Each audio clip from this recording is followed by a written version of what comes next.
Adam had been drifting through life like a ghost, haunted by memories that refused to fade. It had been 2 weeks since Sarah left, and the emptiness she left behind was suffocating. She hadn't just walked out on him. She had erased herself from his life with surgical precision. One last, cryptic text was all he had to hold on to. No explanation, no closure. Just a message that read like an unfinished sentence. "I'm sorry, but this is for the best." Adam couldn't shake the feeling that there was more to it, something hidden between the lines. Sarah had always been an enigma, a puzzle he couldn't quite solve. Their relationship had never been easy. It was a volatile mix of passion and frustration, laughter and arguments that left them both raw and bleeding. But Adam had always believed they were meant to be together. He saw their love as something worth fighting for, something that could withstand the tempests that frequently tore through their lives. That night, he replayed the last argument over and over in his mind. They had been in the kitchen, a small, cluttered space that felt even smaller with the weight of their anger pressing down on them. Sarah had accused him of not listening, of being too absorbed in his own problems to see hers. He had fired back, accusing her of shutting him out, of keeping secrets. The fight had escalated quickly, voices rising, words turning sharp and cutting. And then, just like that, she was gone. He didn't even realize she had left until he was standing alone in the kitchen, the echo of their shouting still ringing in his ears. The days that followed were a blur of sleepless nights and half-hearted attempts to reach out to her, but she never responded. The silence was like a black hole, pulling him in deeper and deeper, until he felt like he was drowning in it. His friends told him to move on, that she wasn't worth the pain, but they didn't understand. They hadn't seen the way she looked at him when she thought no one was watching, hadn't heard the way her voice softened when she talked about the future. He couldn't just let go of that. Then, out of nowhere, came the invitation. A simple text. "Come to my place, tonight, 9 p.m. No explanation, no details. Just an address he already knew by heart. It was from Sarah. His heart raced as he stared at the message, a mix of hope and dread churning in his gut. He told himself this was the moment he had been waiting for, that she was finally ready to talk, to explain everything. But there was another part of him, a darker part, that whispered doubts into his ear. What if this was a trap? What if she didn't miss him at all? What if she just wanted to hurt him one last time? He pushed those thoughts aside and decided to go. He had to. If there was even a chance to fix things, to understand why she had left, he couldn't let it slip away.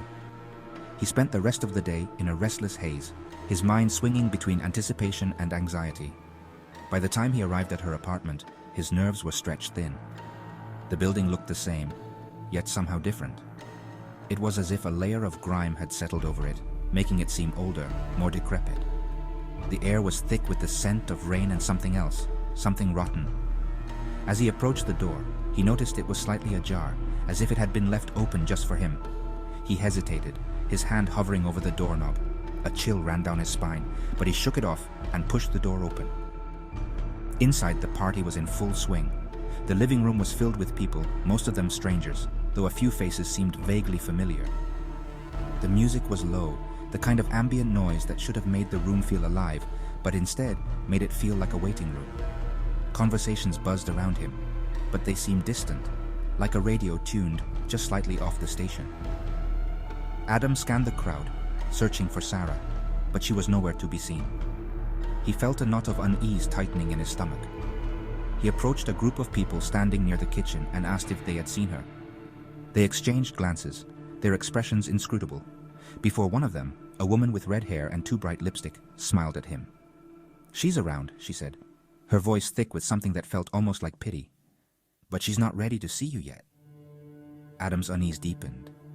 "What does that mean?" he asked, his voice sharper than he intended. The woman shrugged, her smile widening in a way that made him feel even more uncomfortable. "You'll see." He wanted to push her for more answers, but something in her eyes warned him not to.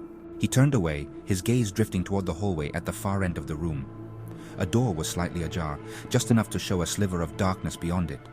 He knew, somehow, that she was in there. Taking a deep breath, he made his way toward the door. The hallway seemed to stretch as he walked down it, the sounds of the party growing fainter with each step. By the time he reached the door, it felt like he had walked miles. His hand trembled as he pushed it open. The room was small, sparsely furnished with only a bed and a small table. Sarah was sitting on the edge of the bed, her back to him. Relief and fear warred within him as he stepped inside. The room was cold, much colder than it should have been. The air felt heavy, pressing down on him like a lead blanket. "Sarah," he said, his voice barely above a whisper. She didn't turn around. "You shouldn't have come, Adam," she said, her voice flat, devoid of the warmth he remembered. He took another step toward her, his heart pounding in his chest. "Why did you invite me then? What's going on?" "I didn't," she replied, finally standing up. She still didn't turn to face him. "They did." His confusion deepened. "Who? What are you talking about?" Slowly she turned to face him, and the sight of her made his blood run cold. Her eyes were hollow, her face pale and gaunt. She looked like Sarah, but there was something fundamentally wrong about her. It was as if she had been drained of all the things that made her human, leaving behind only a shell. "I was never who you thought I was, Adam," she said, her voice cold and distant. "None of us are." The door behind him slammed shut, and the walls of the room began to close in, warping and distorting in ways that defied logic.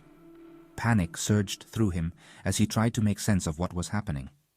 Memories of their time together flashed before his eyes, moments of joy and intimacy now tainted by the realization that they had always been laced with something darker, something he had been too blind to see.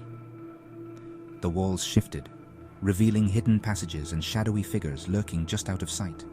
Sarah's form began to change, her features melting into something inhuman, something monstrous.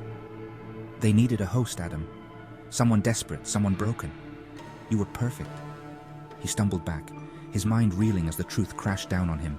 Sarah had never been his to save. She had been part of something far darker, a trap set long before he ever met her. His love for her, his need to fix her, had blinded him to the truth. He was nothing more than a pawn in a game he couldn't even begin to understand. The figures in the room moved closer, their forms grotesque and twisted. Sarah, or what was left of her, watched with empty eyes as they reached for him. "Sarah, please," he begged, his voice cracking. "It's too late, Adam," she whispered, her voice cold and hollow, as though it were coming from somewhere far away. "It was always too late." Her words cut through him like a blade, final and irreversible, carrying the weight of a truth he had refused to see. The forces at work had already woven their threads into the fabric of his fate. The invitation wasn't a call for reconciliation, it was a summons, and the moment he had accepted, his fate had been sealed. As Adam was engulfed by the shadows, a sickening realization dawned on him.